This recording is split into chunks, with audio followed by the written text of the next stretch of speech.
Here we are, Renee, another episode. Yeah, I'm interested in this one. This one's going to be good. Today, we're going to be talking to everybody about what's called vicarious trauma, which we don't use those terms so much on the health and human services side, but we Mhm. use it a ton on the correction side. And so we'll talk about how it all kind of melts together. But it's about trauma, and the vicarious part is about how you as a person have to relive stories of others and how it impacts you. And it may not be your own trauma, but trauma of other people. And you think about first responders, law enforcement, you think of people in corrections, people, all those kind of folks have to hear these kind of stories on a regular basis.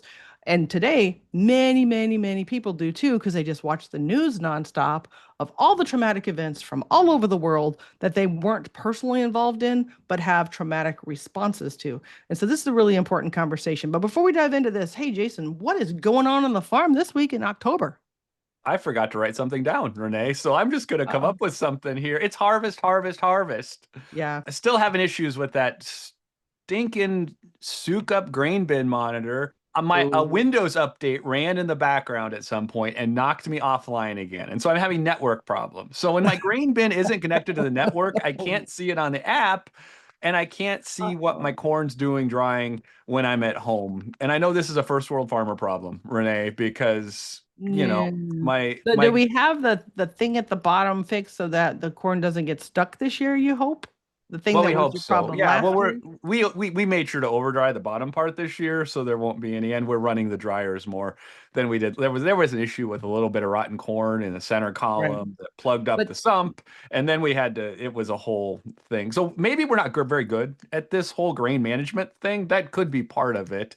well, Uh, I was wondering if the connectivity stops that work no, too sometimes or just well, the we could make stability. adjustments on the fly. And so, just for those listening, Oh, if you care, oh, if you're big into farming, we have a continuous flow dryer. So we have a wet bin that automatically continuous flow dries into a 50,000 bushel storage bin. And so all of that can be monitored remotely, and it's all pretty much autonomous, right? So it's adjusting mhm. moisture, adjusting speed to make sure that my corn coming out at the end is exactly how I want it to store it and then eventually deliver it to the ethanol plant. And so it's just a lot of technology to manage. And when you only use something once a year and you have to use it Mm. really quickly and it has to work when you need it to work 24/7 because Mhm. you're rolling through corn, it gets a little stressful. And so it's hard to test these things ahead of time because sometimes, like everything, it has to be running for you to adjust it. And so you Oh, can't really not,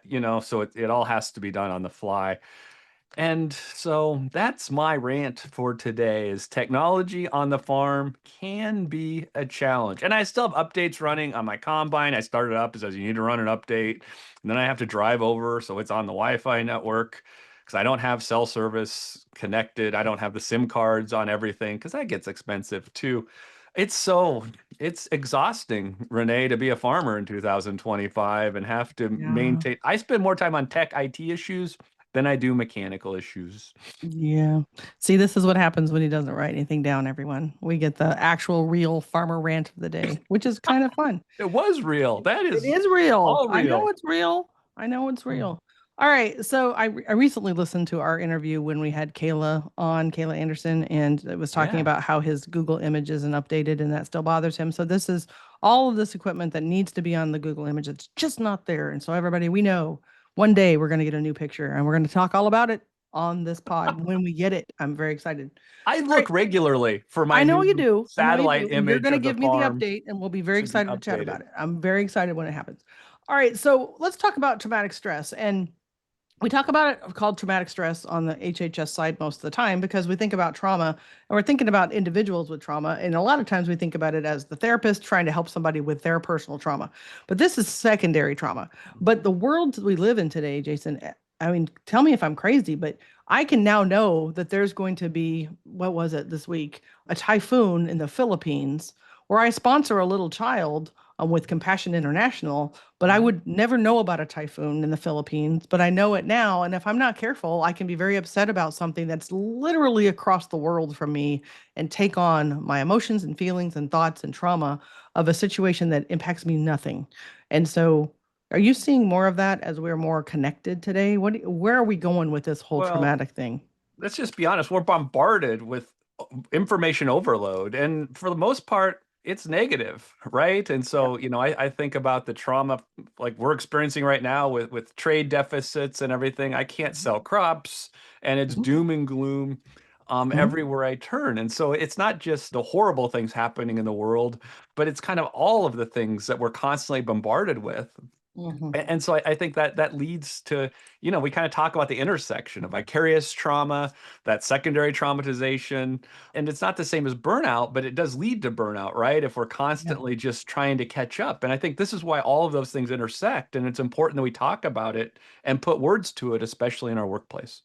Yeah. So working in the parole board, my day-to-day life itself isn't traumatic. I mean, for the most part. I mean, I go to work, I've got a good team now. I've had some seasons where I didn't have that, and that was harder, but I wouldn't say traumatic. I would say difficult, frustrating, whatever those words are.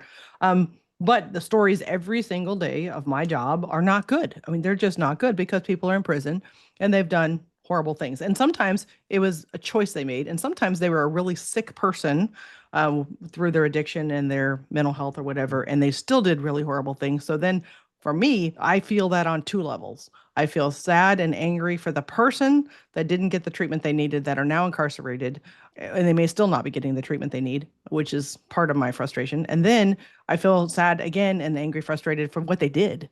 Mhm. Whether they remember they did it or not, now they've hurt a different family or different numbers of families.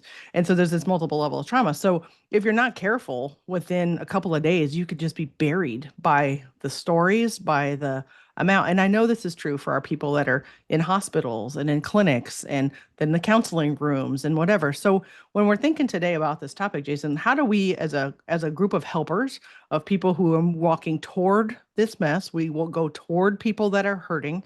How do we take care of us? Because we're all being sloshed by all of these things. So let's dive into that a little bit. I mean, talk to us specifically. Give everybody, like, is there a definition of vicarious trauma that we can start with so people can kind of be on the same page of like, what is this we're talking about today? Yeah, I think that the actual definition is that emotional residue of exposure to traumatic stories and experience of others through witnessing, hearing the pain that they've experienced, and then thinking about that, kind of reliving that over and over again. I think Yeah, about sometimes, my wife comes home as a school counselor and tells me exactly. stories of how exhausting it is Yeah, to work with some of the kids who have really high needs, and how some of her coworkers and others really struggle with that, and how she has to also then help support them, because over time we start to get fatigued, right? And so I yeah, think, as we think about yeah, compassion fatigue, which oftentimes just leads to us just kind of becoming kind of just like, I can't take that anymore, or I can't hear one more story of someone, then it really becomes hard for us to respond as the helpers we want to be. And so, I think this is where we have the opportunity to think about how do we build up some resilience, because Mhm. we're getting bombarded all the time. Yep. And another piece of this they talk about in this area is around controlled empathy. And they define that as constant monitoring of your emotions, so not to overreact to stories and testimony, absorbing the information without showing emotion. And so one of the things about that is that, first of all, is exhausting. Hmm. Exhausting. And so if I'm in a hearing for parole and I have victims, or I have even the offender in front of me telling me their story of what they've done or what happened to them or whatever, I have to control my facial expressions, right? And not show that I'm impacted, or I have to at least be professional in how my face shows. And there are times where that's very difficult. And if you're a therapist working with people, same thing. You can't overreact to their story, even though you want to sometimes just be like, how is this even possible, right? And so it's a layer of exhaustion on top. And I know your wife feels the same way at the office. She can't overreact to all the other people overreacting, to the students that are overreacting. So Right. she's supposed to keep it together. And then when by the time you get home, you're just like, blah, I can't do this anymore. And so there's It, this another layer of exhaustion on it, top.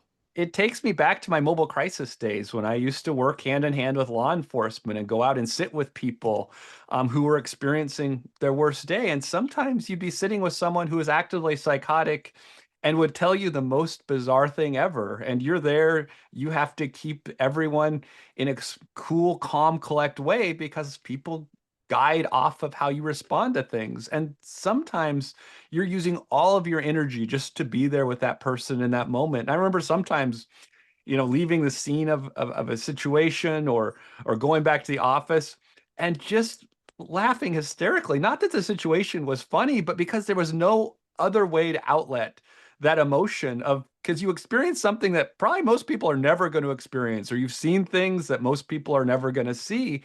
And that was really challenging, right? And so not everyone in that office community that did that type of work had really healthy coping mechanisms to Mm, manage all of the trauma and all of the events and the yeah. chaos that we would experience every day working in that high intensity, really high stressful suicide hotline type of environment. And so, as we think about this, it's not just folks in those really high intensity jobs. We're all experiencing levels of that, and we all have to find different outlets to cope. Yep. And you think about if you're a leader in an office in a group of people where your job is to help them with this, you've got that additional layer of responsibility. You may be a little more detached maybe from the original stories, but when they come in and not regulated or not feeling well or not handling it well, we always talk about what do they call that? But it's a gallows humor, especially in the darker humor that Oh, we when we talk about laughing hysterically, the Border Patrol, we laugh a lot about things that are probably to most people not funny at all, oh, but it's like it's laugh or cry in moments where you're just like, that was the most insane thing I've ever heard, and followed up by the next most insane thing you'll never expect. And it's like day in, day out, you're like, well, that's a first. And there's never running out of firsts. And so you're hearing something, you're like, that's new. And so you're trying to figure out how to put that into a puzzle into your brain, or how to context that. And you're like, I don't know what to do with that. And so thinking through these things, it's like really important to be able to help each other, especially if you've got a wild job or a wild scenario that you work in. But I know you and Jennifer work in the same field, so when would you come back home and try to retell some of those stories, and how does that work? I mean, how does that work with your family? She's got a wild job, you've got a wild job, put it all together, and now we're just telling stories where we're both just shaking our heads like, what was that? yeah, and that can be exhausting too, because sometimes you don't want to hear what the other person went through because you went through something similar. And so you're like, let's not talk about work at Yeah. all, and so that can be an added stress to relationships because, and sometimes you can't talk about stuff with Yeah. with other, some confidentiality. I mean, some of the stuff you dealt with could have been people in the media or could have been people that it's 100%. You can't talk about it with anyone because there's active court cases. There's all kinds of other things happening. You get it, Renee, that Yep. sometimes you don't get to download that information and process it with anyone No. else because you're not able to. And there lies the challenge. You think about healthcare and HIPAA, like, what you see in the ED, you can't necessarily go home and talk about with a loved one or other Yeah. people, or you can actually re-traumatize other people if you go and talk about some of those certain situations because it was so gruesome and so bad. You can actually impact other people's secondary trauma just by you sharing those stories. So this is probably bad, but I'm going to tell on myself. I was with a group of people not too long ago that was supposed to be talking about things that, kind of going on in your life, and I Yeah. didn't really want to. So I threw out a really wild story. Now, Hmm. not traumatic. I picked wisely that Right. didn't traumatize a person or whatever, but something that only would happen in like my world. Right. And it shut it down. And I was very Yep. grateful because I didn't want to be in that. I didn't want to talk. And so you can use it as a tool. That's what I'm saying. Yeah. You can use it Yeah. as a tool. Just Yeah. throw something out there. And it's such a wild thing that they're like, what? And so you have to be careful though, because you can't share the things you're not supposed to. Yep. The other thing I highly recommend, we're going to get into some what do we do about this here in a second, but I also highly recommend working with the therapist because they're bound by confidentiality. So if you're stuck in legal things that you can't talk about, the therapist can't talk either. And so you can have at least a person, depending how wild something is, that you can. And most folks in leadership positions in various, police departments, sheriff's departments have someone that they can speak to that's going to be considered confidential so that they can't go to court either. And so, there are going to be some options, but you got to look into that because you got to know the right people to talk to, and your coworkers are not the people. And so Yep. you've got to know where you can place certain information and where you can't. And so just being thoughtful about what we're talking about here is, we're not saying keep it all in, but we're also thinking that you need to find some people. The other thing I have found is I've got some friends that have very varied backgrounds that have nothing to do with my background. They're very different. And they tell me stories about their traumas and their issues in their workplaces, which I don't do what they do. So I can help them and then they can help me. Now, I can't dump all of the things, but they're definitely helpful with like maybe the office types of stuff that I need help with or whatever. So trying to get some friends and some people that are outside your bubble because your spouse is not the person all the time that can do this for you. You just have to think about that. So thinking of all these things, do you have some data did you wanted to go over about this? Is there a lot of people? Do we have some information we can share with people about trauma? And Yeah, what I pulled this time was less data and more of a one pager fact sheet that I found that I've utilized to help to explain this to folks because sometimes it's hard to have the right words. And so coming out of California, there's a fact sheet that I really love, and it's actually labeled "How Being Trauma Informed Improves Criminal Justice System Responses," nice. because it's really nice. It has a clean little 4 bullet definition of vicarious trauma, compassion fatigue, controlled empathy, and burnout. And it's like really just if you're going to go and just kind of, I want to learn a little bit more, but I don't want to dig into all the research. This is a fantastic one pager. It's put together by Policy Research Associates. I have no idea who they are. They had done a project for the California Department of Corrections, and it's just really neat. And one thing that we're kind of tuned into here in Iowa is the sequential intercept model. And there's actually a little bit, if you go on this same document, that explains what that's all about, of how do we divert people in the criminal justice system who are Hmm. experiencing trauma and meet their needs more readily. And so it's when we might do an episode about sequential intercept model upcoming, Hmm. Renee. So I think that we'll return to this at It's a some good idea. point. But if you just want a quick primer on what we're talking about today, I'd highly suggest go to the show notes and take a look at this because it really helps me when I need to explain to someone to just simplify and say, hey, this is kind of what we're talking about. You're experiencing this, and here's a way to put it into words. Yep. So one of the things that we're going to talk now kind of about intervention and being aware and how we deal with this. But one thing that a lot of us could do is just prevent some of the unneeded, unwanted trauma in our lives. When you have a really highly stressful job, and maybe that's part of your work that you do, you may not need the news on top of it as an example of every world trauma going on at the same time. And I know for myself, I've tuned out of the news now for years, just years and years, and it just even triggers if I hear the voices of some of the newscasters because I'm like, I cannot. And I'm on social media enough that if it's important, I will hear it anyway, or my colleagues and people will be talking about it. So then I can go selectively look at what they're talking about. But I had to make some decisions because I just couldn't, my body couldn't handle all the additional, and that's optional in my world. I don't need to know the daily news in my life.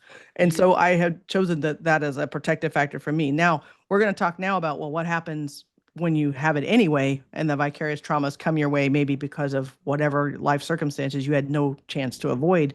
That's different. But I think there really is a preventative piece to this that we don't talk about enough. Because if you're addicted to all of that news and drama and television and all that, and murder mysteries and all the things adding to your stress response, on top of a very highly charged position, you've put yourself on tilt and you're just like, you cannot get away from it. And that is the track to burnout. And the chronic If stress train is moving down that track pretty quick. if you want to see how people respond to stress, just get on some of those local community pages on Oh, social media where people go in so and complain true. about something and read all of the comments underneath of it Oh, true. of how people respond to someone who posts something. And you kind of start to see how this plays out in interactions Yeah. and how we And they get in communicate. fights and people get Oh, blocked and right. people, tell on other people and oh my goodness, so many things. And so, yeah, and those are just like small, I mean, but because everybody's you're on full level of anxiety and stress about the world in general, one little thing about, hey, we're not going to have the pool's not opening this year and Right. poof, the whole world falls apart. Yeah, so that's the prevention piece. But once we get it, Jason, where do we start with like now that we're in this, we're in a tough job, we're in a tough space, and we're dealing with other people's trauma all the time. How do we handle that? What do we do? Well, I kind of like the acronym ABCs, right? And so when we think about ABCs, in this case, it stands for awareness, balance, and connection. And it's really just like it sounds, right? We need to be aware of when we're feeling overwhelmed. We need to be aware of when we're experiencing any type of trauma or vicarious trauma. We need to find balance in what we do. Mhm, We talk about what balance looks like, right? And Renee's been talking about balance, right? Managing social media, managing what you're experiencing from the world around you, and then creating connection, right? mhm. Is how do we connect with others? How do we find resilience? How do we build back so that we can manage those difficulties that may come along where we find ourselves in our workplace or personal life? Yeah. A couple of things in the balance space, and it's not always about being fully balanced, but a couple of things for me that work for me. When I get home from work, there's a period of time that I'm not super talkative, and my husband knows that. So he just gives me space. Sometimes it's 30 minutes, 45 minutes, but I just need a little decompression time to be able to really form sentences some days.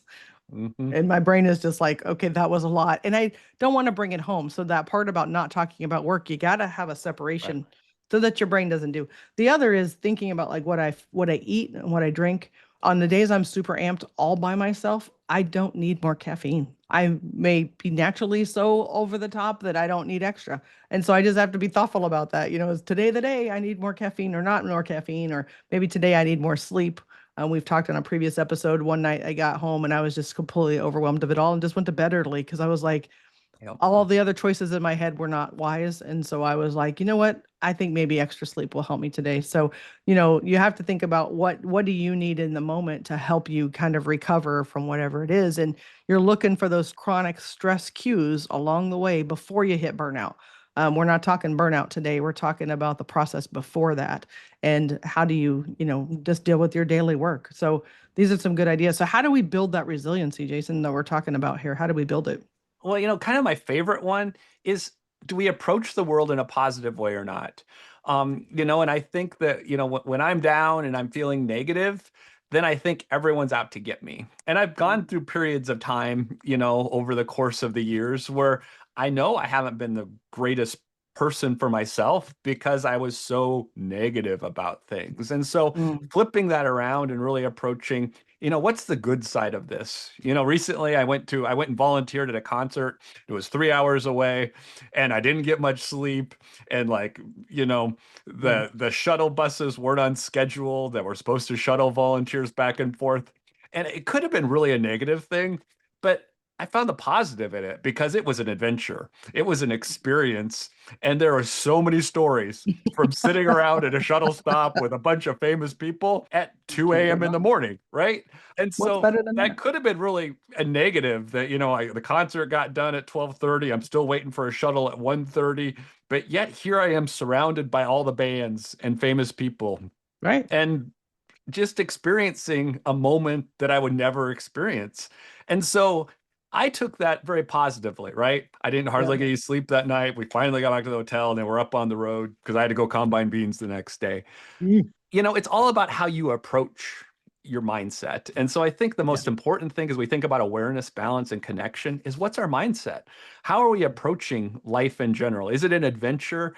Do you find the fun in even those things that may not be that fun? There's always a way to reframe. And I think Yeah. that I spent, some parts of my life where maybe I was burned out and I wasn't able to find the positive in everything like I can today. Yeah. And one more practice I'll just throw out for everybody. And I know I've mentioned this before, but I practice gratitude. For me, that connects my spirituality, but it's also found if you're not a spiritual person, it's still found to help you with what he's just mentioning about staying in that positive mindset. And I have an app on my phone called the 5 Minute Journal, and I get prompts twice a day, morning and night, to come up with what I'm grateful for. And there are days that that's very hard for me. There's just days I'm just like, what? But I'm on, I don't know, 800 something days in a row on this thing, and it tracks every day for me. And so I'm like, I don't want to break the streak now because I've got such a long streak. I've been working on this for a long time. And it really does, for just those moments, think about today and what I'm grateful for now, even if the world seems like a dumpster fire. I can think of the couple of things that are like really in my focus zone, and that's been really helpful to me. So that's another part of that balance for me is like, okay, if not careful, and the other another thing, I mean, I can give you lots of options because I work on this a lot, but meetings, we start with wins. What's going good in this office? Because we Mhm. all hear the bad all the time. So let's start off with what's going well and just start trying to push the narrative that every day is not the worst. There are good things in moments and days. And how do we do that better? And so there's just a lot of things. I am going to move right now into the recovering politician self-care policy of the week. And I was going to tell you one that I'm going to switch because I just had my next brilliant idea. So I don't know if you guys have seen this on TikTok, but people are going out on rooftops for their smoke breaks and blowing bubbles. And No, I didn't it know was this. What? so fun to me. And we have a smoker in our office, and she goes out for breaks all the time. And I need to be outside breaking more often because I don't take breaks during the day. So we now have bubbles. And I am telling you what, we look ridiculous and it is so fun. We'll stand on the corner, on the smoking corner, and those of us that don't smoke all have bubble wands and we are blowing bubbles. And the looks on people's faces while we're blowing bubbles. I'm out getting fresh air, I'm out in the sunshine, and I'm out talking about good things in my community, about just getting a break. And it's been funny and different and lots of comments and it's been fun. But I think we've just decided to add a little more. I need to be outside. And the TikTok version was like, well, the smokers always get a break so many times a day to go outside and we don't get breaks. That actually landed. And I was like, this is true, but I don't need to take up smoking just to have breaks. That's silly. So we're doing bubbles instead. So I thought you I might didn't know appreciate this that. was a thing. I'm just Googling it now. This is a It's a thing. thing. Where have It's I a thing. been? Well, it's pretty lately, kind of new, but I was just like, you know what? This is hilarious. And so it sparks conversations because people in the office are like, is she outside blowing bubbles? And the answer is yes. So a few days ago, we had the entire group of new corrections employees were in for training and they're downwind. They were downwind. So as we're blowing bubbles, all of them are going toward them. And I'm sure they're going, this is corrections. But yes, it's a new day. We now have bubbles. That's That's all I awesome. have. So, Jason, have you ever thought about? I mean, I know you don't smoke, so do you take breaks during your day or try to get yourself outside when you don't have a Well, break? some would say my entire day is a break, Renee. Some people have told me that my entire day must just be a break when I'm at home. I'm Well, not gonna say who says that regularly. Um, but I think that's my new approach, right? every day is a That break. I like it. it's a break. Like I take breaks to work now and then, but overall, I approach this as one giant break. And there's nothing wrong with that. All right, today, everybody, we talked about vicarious trauma and like how it impacts us, the things that are optional in our lives we could get rid of to have less trauma, and what to do about it if you still are dealing with trauma on a regular basis, because we have to take care of ourselves if we're going to take care of anybody else. But before we go, make sure not forget to follow us on LinkedIn, Facebook, or YouTube. And if you leave us a positive review, we send you a prize. Thanks, everybody.